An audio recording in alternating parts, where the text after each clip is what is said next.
Makakasama natin si Batangas 1st District Representative Leandro Leviste sa usaping yan. Congressman, magandang gabi, may gabi. Admar Vilando, kasama po si MJ Mondiar sa SMNI. Maraming salamat sa inyong oras. Good evening, sir. Opo, Kong, linawin lang po natin kasi meron din na naging pahayag si Undersecretary Castro. Sinabi niya na meron daw kayong sinabi na dahil kaibigan nyo si Ombudsman Boying, kahit na dito unang lumabas yung issue patungkol doon sa prangkisa na sinasabing may maling ginawa daw na kaibigan ng inyong ina. Dahil daw po hindi kaibigan itong si Yusek Castro, kaya daw sinampahan ng kaso. Maaari nyo po bang maibalik? Ano ba ang punot dulo po nito, Kong? Actually, yun ay partly palabiro lang dahil yung isa pang dahilan na sinabi ko kinakasuhan natin si Yusek Claire ay marami din siyang ipinakitang pattern of malicious intent dahil binilang ko po pagkatapos ng ating pagsasampa kanina, mga 20 na ang mga episodes ng kanyang vlog patungkol sa akin at kung hindi po ako nagkakamali, ngayong gabi may isa pang bagong episode kaya magti-21 na.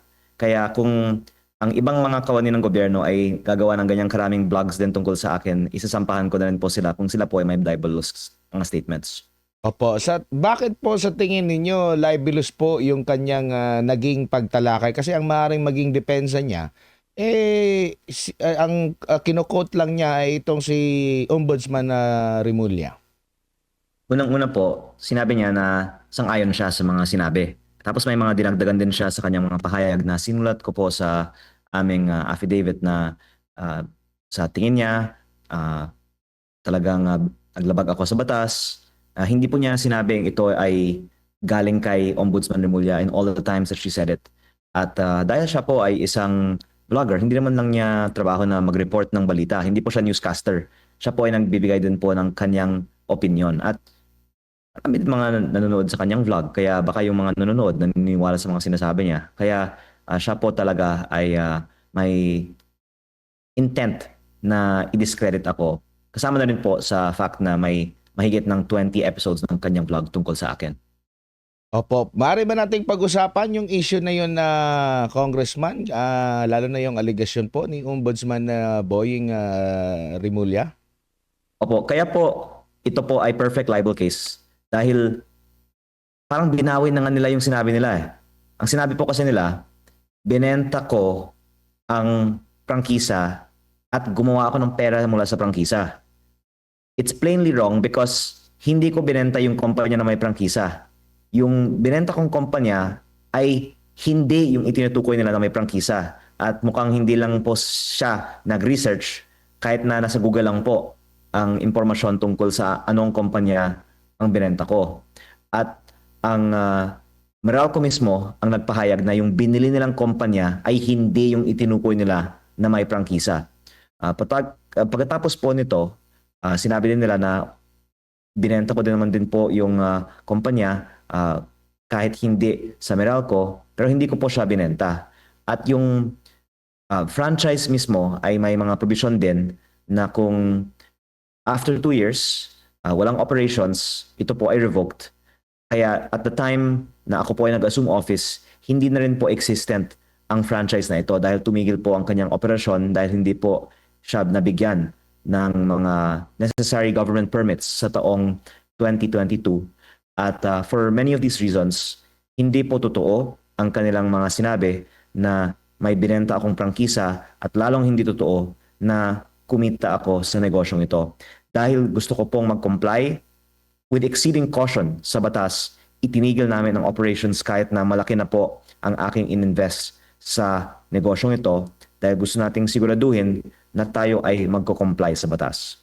Opo, ang nababanggit nyo po na may prangkisa, itong Solar para sa Bayan Corporation. Linawin ko lang po, existing pa rin yung kanyang prangkisa pero wala nang operasyon, Congressman?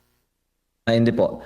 Dahil wala siyang operasyon mula 2022 pa, ayon sa probisyon ng prangkisa, within 2 years, ipso facto revoked o automatically nawala na yung prangkisa. Sa 2022, meron din pong ipinasang general law na nag-repeal o amend ng mga legislative franchises Katulad nito, kaya basis din po sa General Law ng 2022, wala na rin po ang prangkisang yan. At panghuli, meron din po kasing requirement sa prangkisa na ang DOE ay magbigay din ng implementing rules and regulations na hindi po inilabas ng DOE. Para sa maraming mga dahilan, na revoke na po ang prangkisang ito. Pero hindi talaga ito nakapag-operate, sir, or mga ilang taon lang nakapag-operate bago kayo nakapag-desisyon noong 2022 na hindi na mag-operate? Actually, ako po ay nag-invest para sa mga planta ng kumpanyang ito at napakasakit po na kahit nandoon yung mga solar panels, hindi po sila umaandar dahil hindi po ibinigay ang permit to operate ng plantang ito. Opo. And needed pa ba ng solar na para sa bayan corporation na mag-info sa Kamara na hindi kami nakapag-operate na since 2022? Or automatic na po yun batay po sa batas sa prangkisa ng SPBC? Definitely po automatic kasi napakalinaw po sa batas nakalagay ipso facto revoked. Pwedeng sinabi na sana na kailangan mong i-notify ang Kongreso kahit walang sabihin lang na revoked, nakalagay ipso facto revoked. Pangalawa po, separate point yung my general law na nakalagay that this new law hereby repeals and amends all of the legislative franchises affected by this law. Opo. Kung i-google mo ang nabanggit na pag-divest po nyo po, marami na mga artikulo lumalabas dito po sa SPNEC, yung SP New Energy Corporation. Alin po ba yung nauna, sir? Ito o yung SPBC? At ano po yung connection nito sa dalawa? Nabanggit nga ng Meralco last time na, opo, na separate itong dalawa na ito. Opo, walang kaugnayan yung dalawang kumpanya. Yun po yung dahilan na mananalo tayo sa libel case na ito. Kasi sinabi niya dahil binenta ko ang shares ko sa Meralco, gumawa ako ng pera mula sa kaprangkisa. Wala namang kaugnayan yung kumpanyang binenta ko sa Meralco sa prangkisa. At binenta ko ang kumpanyang ito December 2023 tapos may hanggang 2024 pa. Tapos yung stop operations ng solar para sa bayan ay 2022 pa. Kaya at the time na binenta ko nga yung kumpanya na isa sa Meralco, wala na nga rin pong operation yung solar para sa bayan. At talagang walang kaugnayan at makikita po ninuman ito dahil nasa Philippine Stock Exchange ang impormasyon tungkol sa laman ng kumpanyang ito dahil ito po ay isang publicly listed company. May nakikita na po ba kayong pattern or dahilan na duda po ninyo? Bakit? Saglit lang, ako yung naglalabas ng mga issue na imbestigahan itong mga issue ng corruption, lalo na itong sa Cabral Files. Bakit ako na naman yung iniimbestigahan? Unang-una po, nagsimula lang po si Yusek Castro sa kanyang mahigit 20 episodes na tungkol sa akin matapos kong ibinunyag na hawak ko ang files mula kay Yumaong Yusek Cabral. At nung nasabi niya na binenta ko yung prangkisa tapos kinorek siya ng Meralco, humanap naman siya ng ibang sinabi na may multa daw ako sa DOE na nilinaw ko din po, ang kumpanyang binenta ko sa Meralco ang may naturang multa, hindi po ang kumpanya ng pinag-aari ko. Kaya lumalabas na humahanap sila ng kahit anong mahanap nilang butas at pag hindi sila makahanap ng butas, gagawa na lang sila ng kwento. At kahit po ang iba naman na may mga ganitong aligasyon, hindi naman po ginagawang topic ng napakaraming mga vlog ni Yusek Claire Castro. Ang nakakalungkot, siya po ay hindi lang kahit sinong vlogger. Siya po ay spokesperson ng ating gobyerno. At pinapakinggan ang kanyang mga pahayag bilang mga pahayag ng gobyerno. Kahit na may disclaimer sa kanyang blog na ito po ay kanyang mga personal opinions po lamang. At syempre, ang mga investors sa Pilipinas man o sa ibang mga bansa ay hindi ma-encourage na mamuhunan sa isang bansa kung saan ang presidential spokesperson na may vlog ay maaring manira lang, lalong-lalo po ng mga hindi totoong impormasyon sa mga pribadong investor na hindi naman kumukuha ng kahit piso mula sa gobyerno. Itong lahat po ay mga kusang investment para magtayo ng mga establishment to na magbibigay ng mga trabaho sa mga kababayan natin at dagdag ko din po na meron tayong ongoing na pinakamalaking proyekto sa Pilipinas na renewable energy na pinakamalaking investment din ng dayuhang kumpanya sa taong 2025 sa Pilipinas.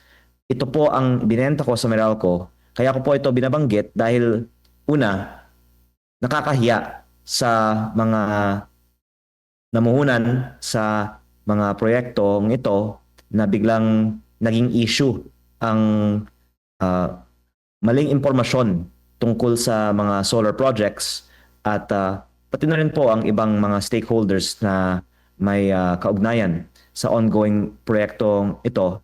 At pangalawa, nililinaw ko din po na hindi din totoo na 2% lang sa commitment ang i-deliver dahil si Pangulong Bongbong Marcos ay mismong naging guest of honor sa groundbreaking ng pinakamalaking renewable energy project sa Pilipinas ng kumpanyang itinatag ko noong November 2024. Nakapost ko po sa aking Facebook page ang speech ni PBBM kung saan pinuri niya ang proyektong ito na nagbibigay ng mahigit 10,000 na trabaho para sa ating mga kababayan sa Nueva Ecija.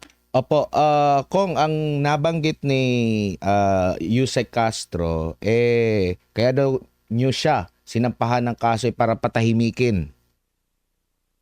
Actually, kung hindi siya tatahimik, okay lang din po sa akin. Kasi kung mananalo ako sa kasong ito na 110 million pesos, tapos tuloy-tuloy siya magsasalita ng fake news, edi kakasuhan ko siya muli para sa karagdagang 110 million pesos. Kaya okay din po siya na hindi na lang tumahimik. Opo. Bago lang si partner MJ po. Yun nga po yung next na tanong ko po dahil parang nagkakaroon siya ng dual entity at hindi lahat nakakaintindi na meron siyang dual entity na isang nasa opisyal ng communications ng national government and at the same time may nagpapahayag ng sariling kanyang opinion sa kanyang vlog. Nais niyo po bang mag-stick siya sa isa lamang po? Kasi naalala ko, last administration, mahigpit na ipinagbawal din kasi may mga vlogger din, kilalang vlogger na nasa communications din po, pinatigil sila sa kanilang vlog o di kayo pinapili siguro dahil nasa gobyerno ka na at ang tingin sa iyo, ikaw yung kumbaga nagiging tagapagsalita na at lahat kung saan kang lugar, kumbaga ang lalabas sa bibig mo, opisyal na statement ng pamahalaan. Tama po. At naisip ko lang ngayon, baka may legal prohibition nga sa negosyo sa vlog niya habang siya po ay presidential spokesperson. Baka pwede nating pag-aralan yan. Pero of course, politically, hindi maganda para sa administrasyon na may vlogger na hindi lang siya basta-basta nagvo-vlog, umaatake siya kahit ng mga kakampi ng administrasyon. Kaya lalong dumadami yung mga kalaban ng administrasyon dahil sa mga vlog niya.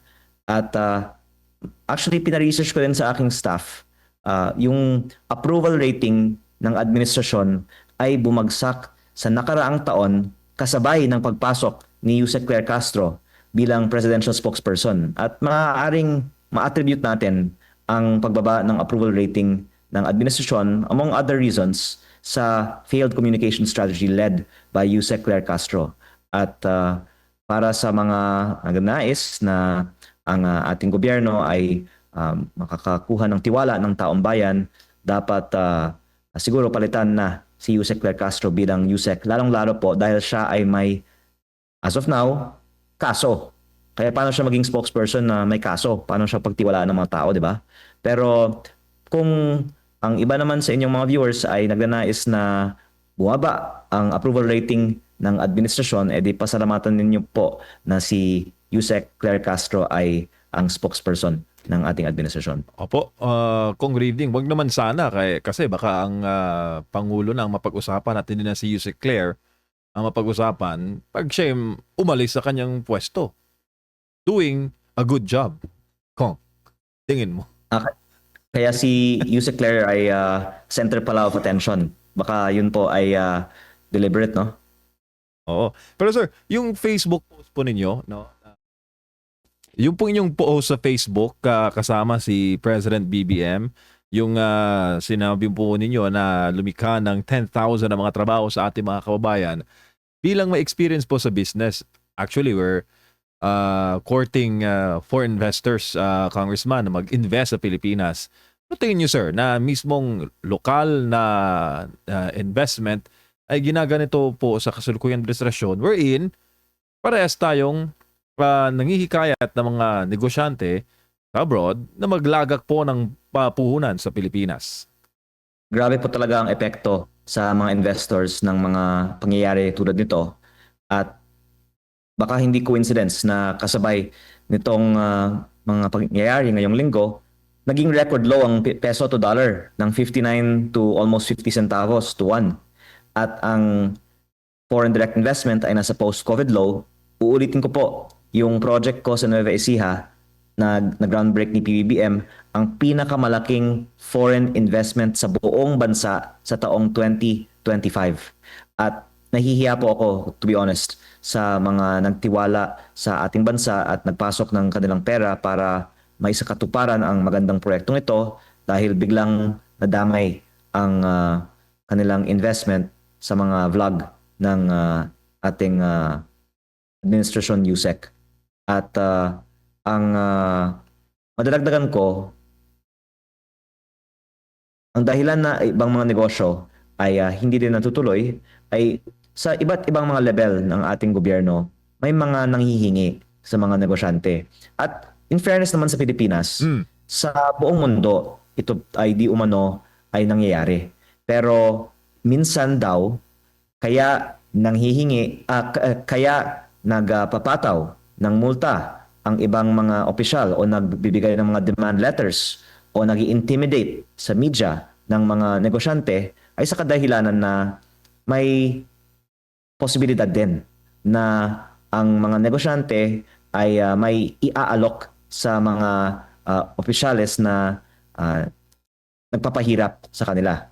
I'm not implying anything about anyone in this situation, and I am saying this very delicately, and only in this instance have I said this, but I think that at least there is a perception that when the any government arm is speaking very publicly against any private business, that iisipin ng iba kahit na walang ganitong nangyayari na baka may financial reason na yung mga nagsasalita ay nagdidiumanoy shake down sa mga investors na ito.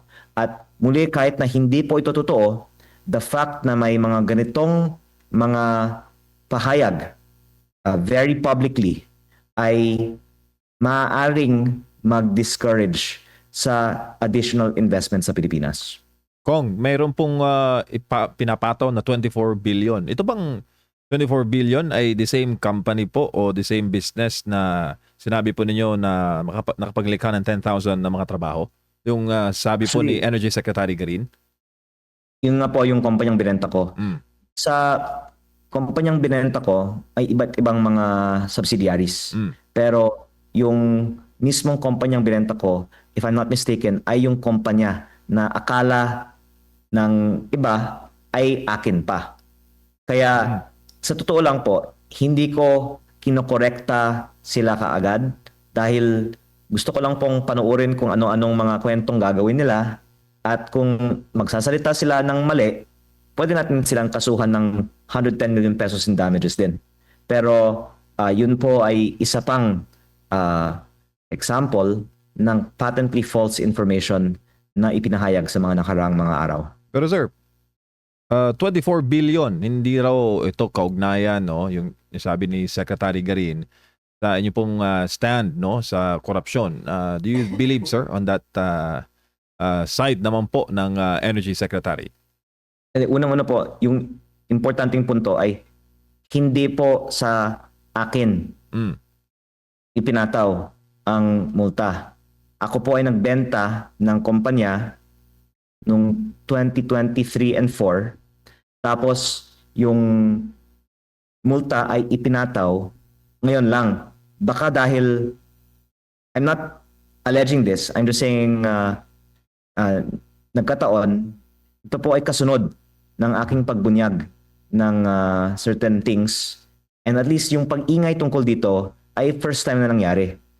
And the sad thing is, hindi sa akin tinataw ang multa.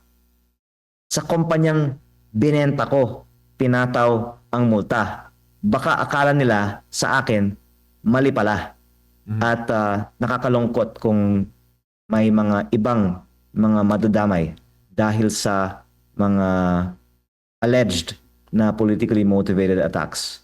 Pero hindi po ako nag-engage sa media sa mga pahayag ni DOE Secretary Green at iginagalang natin po siyempre siya at ang aming focus ngayong araw ay ang mga pahayag ni Yusek Claire Castro.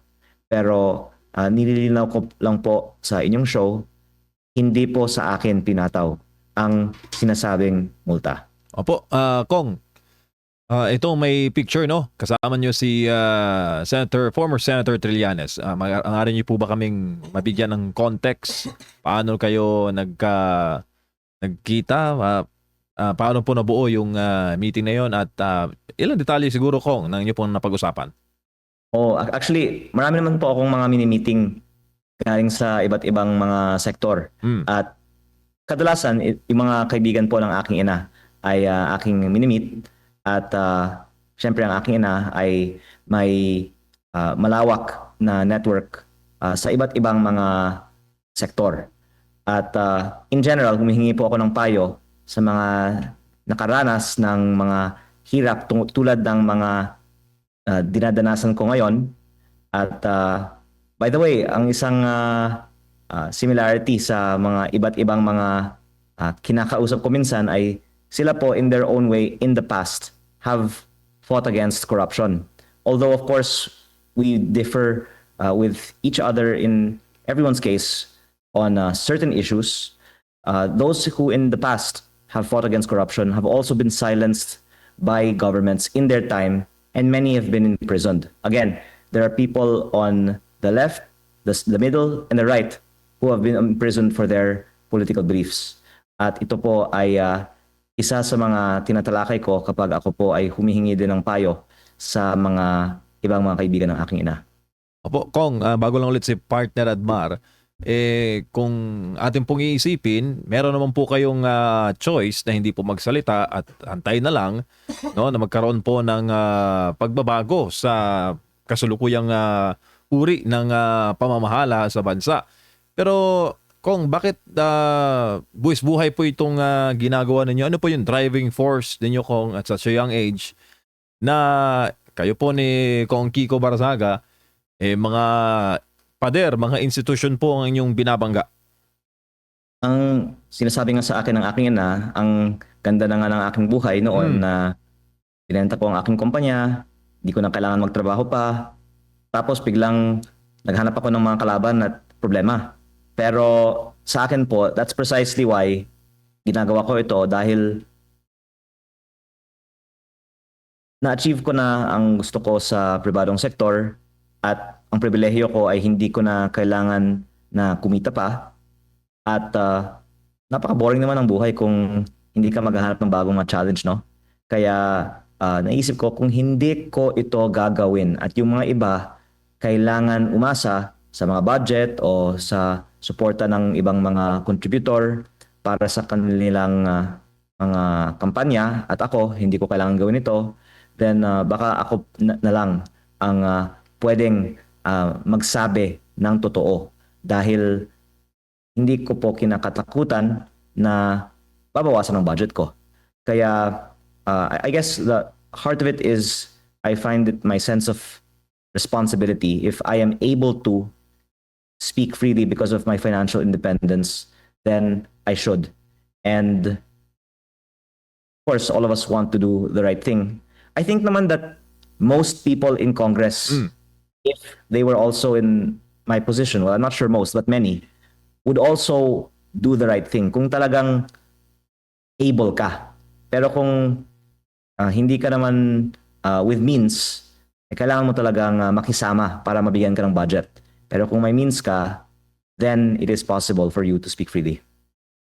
Congressman, si Admar po ito ulit. Nabanggit po ng chairman ng franchise dyan po sa Kamara na nakahanda sila if ever na merong di ko alam kung meron na ba talagang naghahain ng resolusyon para imbestigahan po yung issue na yan sa prangkisa. Nakikita nyo po ba na mapapahiya lang sila kung ito'y gagawin nila, kung pwede bang readily available ba na ma-research kung ano na ang nangyari sa SPBC, ganito ganyan, na wala na palang, kumbaga automatic na palang nawala ng prangkisa dahil sa walang operasyon, Congressman? Actually, pwede akong magpunyag ng konting karagdagang impormasyon for the first time ngayon sa inyong interview. Sige po. So, itinanong po ako kahapon ang aking comment sa pahayag ng chair ng naturang komite, at ang sagot ko ay, "That's good news. I look forward to expose what I know to any committee of Congress that will give me the opportunity to do so." At ito po ay addressed sa franchises man, energy committee man, o ibang mga komite na may kaugnayan sa ating ekonomiya. Ako po kasi ay hindi aktibo sa mga naturang komite. Also out of exceeding caution, dahil gusto ko ngang patunayan na wala akong connection sa mga komite na may kaugnayan sa mga companies that I have been in or had shares in. And kung ako naman ay ibitahan, pwede ako magsalita.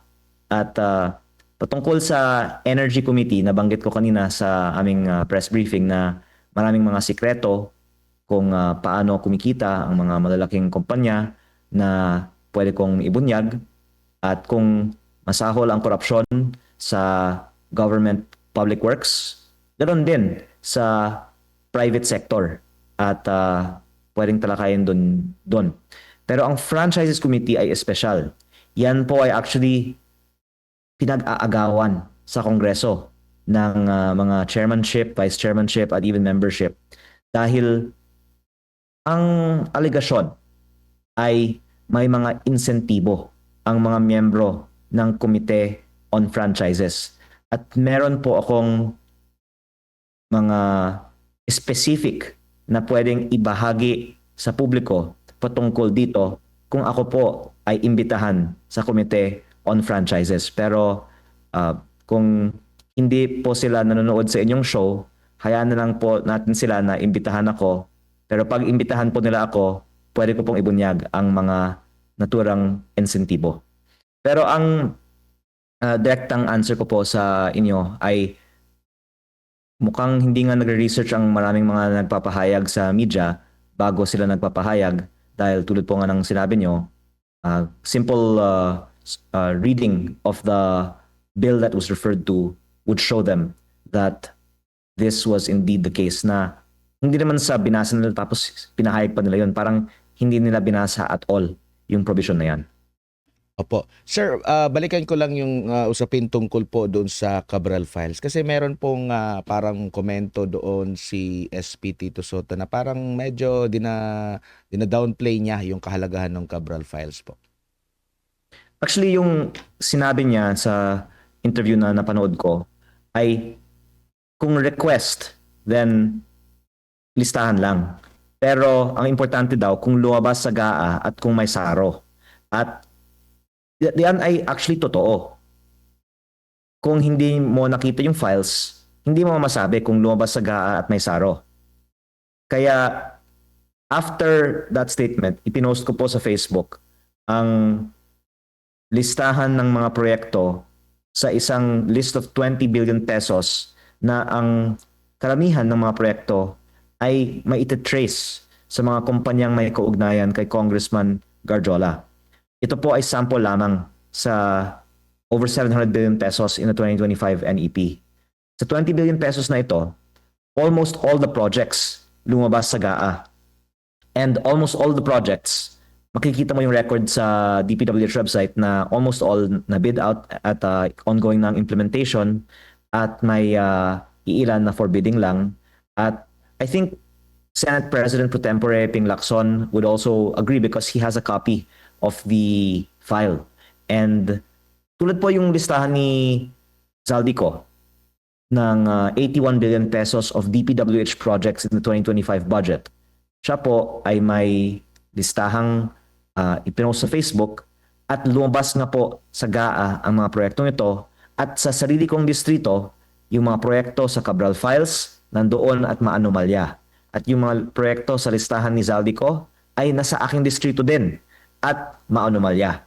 Kaya kung hihimayin natin ang per project sa mga listahang ito, doon natin makikita ang status ng project, sino yung contractor, at kung may kaugnayan ba ang contractor sa proponent.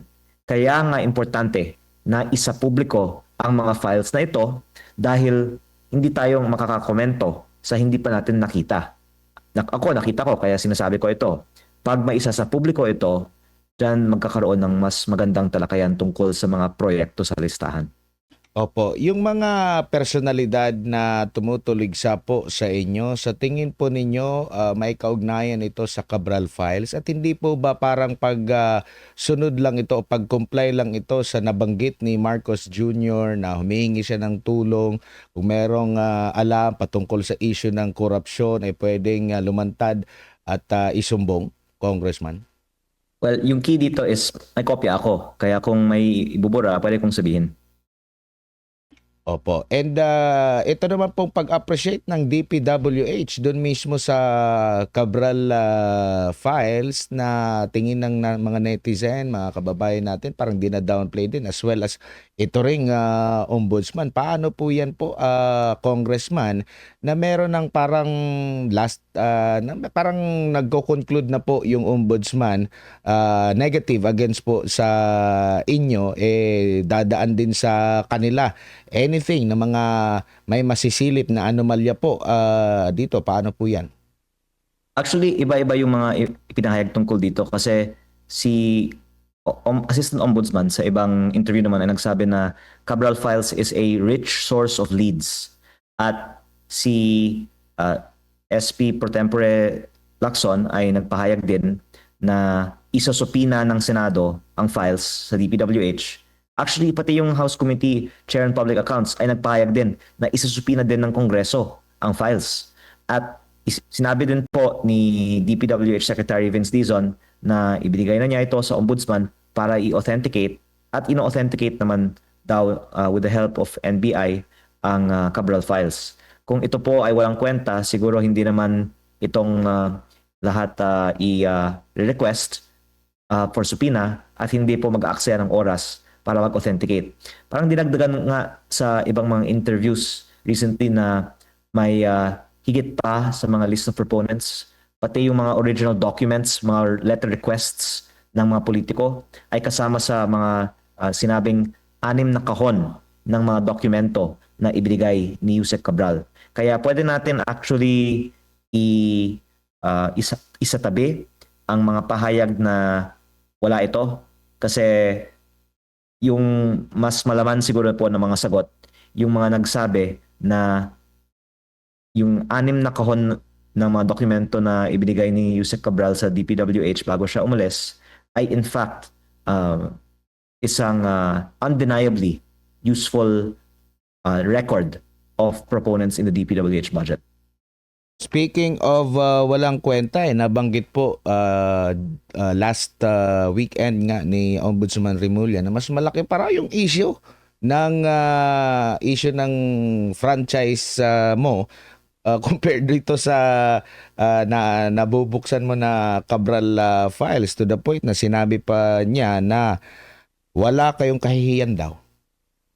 Yung franchise na binenta ko na hindi ko naman binenta. Opo, mas malaki daw yun na issue at kung totoo man na 2022 pa, wala na palang automatic, wala nang franchise, parang nawaw mali ba rito si Ombudsman? Sinasabi ko po sa aking mga interview din kanina na iginagalang ko po si Ombudsman dahil siya po ay kaibigan ng aking ina. At ang polisiya po sa aming pamilya ay hindi po ako magkokomento pag kaibigan po ng aking ina. Pero sinabi nga po ni Yusek Claire Castro, bakit ako ang kinasuhan? Porket hindi ako kaibigan ng kanyang ina. Kaya kung maaari po Dapat kaibiganin Yusek mo na Claire niya. Castro po ang questionin ko. Alam na kung saan lalapit, Dapat partner. kaibiganin ni Yusek Castro, Oo. si Senator. Pero huli na lamang po, Congressman, kasi sa Lunes ay muling bubuksan. Akala ko tapos na pero bubuksan ulit yung investigasyon ng Senate Blue Ribbon Committee ukol nga po dito sa maanumalyang flood control projects po, no? Sabi ni Senador Ping Lacson. And lumalabas nga sa balita na nais ninyong magkausap kayo. Mag-uusap po ba kayo bago ang Senate Blue Ribbon Committee o handa rin po ba kayong humarap doon sa Senate Blue Ribbon Committee kung kayo po ay maiimbitahan? Laging bukang bibig po yung tawag dito, interparliamentary courtesy nga, hindi kayo mauobliga pero pwedeng maimbitahan gagaya po ng ginawa rin ni Congressman Toby Chanco. Yung pag-uusap ay nangyari po last year. And then, I have exchanged messages with Senator Lacson since then. And dahil New Year, inanunsyo na may Blue Ribbon Committee hearing, doon na lang po sa Blue Ribbon Committee hearing pwedeng talakayan yung mga bagay. At ako po ay nabanggit naman na din sa publiko, nakatanggap ng imbitasyon at sinabi ko po sa aking press briefing kanina na ako po ay dadalo basta hindi po ako pipigilan. At ako po ay actually looking forward to see what the others will bring up kasi napakadami pong mga imbitadong mga mahahalagang suspects but pati witnesses, resource persons at mukhang malaman ang Blue Ribbon Committee hearing ngayong Lunes. So magandang makinig tayo kung ano ang ipapahayag ng mga iba't ibang mga inimbita sa Lunes. Opo, may payo rin po si Senador Ping sa inyo, quote and quote, sabi niya, huwag yung bara-bara, sabi ko na rin kay Senator Loren Legarda, parang i-telegraph niya ng konti, huwag yung araw-araw nasa TV siya, kasi di ba nakakaumay din. Ano po ang ano nyo sa paalala, payo ni Senador Lacson? Actually, ako po ay nagpapasalamat that I am given the opportunity to attend the Blue Ribbon Committee hearing, and it's a great privilege to me. So I would like to thank Senator Lacson for that. Of course, being selective on what to say in the media is something that I take to heart also. At actually, ngayong linggo nga, hinayaan ko si Yusek Claire na magsalita ng mali bago ako naman na nagkorekta sa kanya ngayong araw. At kaya po tayo din nag-interview ngayon dahil kakagaling ko lang po sa aking ibang mga press briefings ngayong araw. Tapos bukas pahinga naman po muli. So hindi na po araw-araw. Pero ang babanggit ko lang din naman po kasi ay yung mahirap sa akin. Sinasabi naman ng iba, kung hindi ko naman ilalabas yung mga files, disservice naman sa publiko. Tapos yung mga iba naman pag ilalabas ko, i-criticize ako. Kaya medyo nahihirapan ako. Ano bang dapat natin gawin sa isyung ito? Dapat ba isa publiko natin? O dapat ba piliin natin ano yung isa sa publiko? Congressman, baka may mensahe kayo sa taong bayan sa mga ganap ngayon. Kakaumpisa pa lang po ng 2026 at ito agad ang bungad ng mga issue at mga usapin po, Congressman.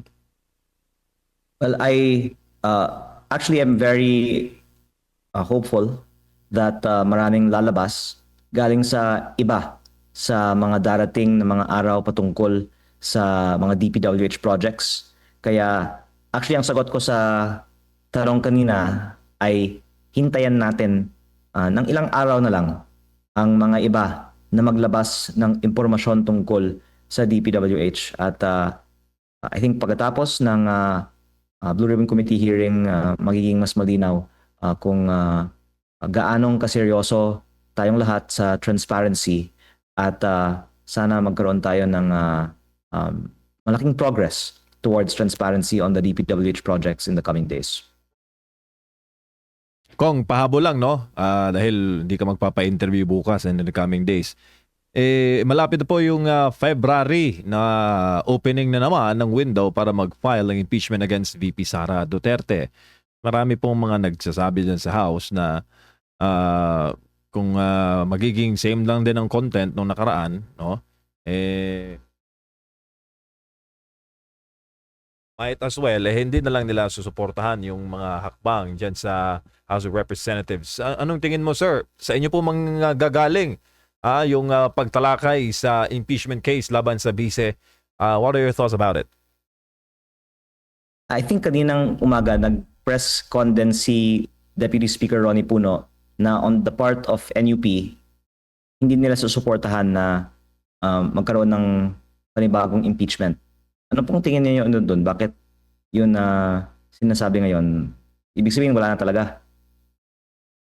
Ang sinasabi nila, marami pang pagtutuunan ng pansin. Tapos, kumbaga, masyadong tututok sila sa issue na yan, baka mabawasan yung, kumbaga, attention nila sa iba pa daw mga importanteng mga usapin, Kong. Pero totoo naman kasi na ang daming mga issue na hindi pa na-resolve.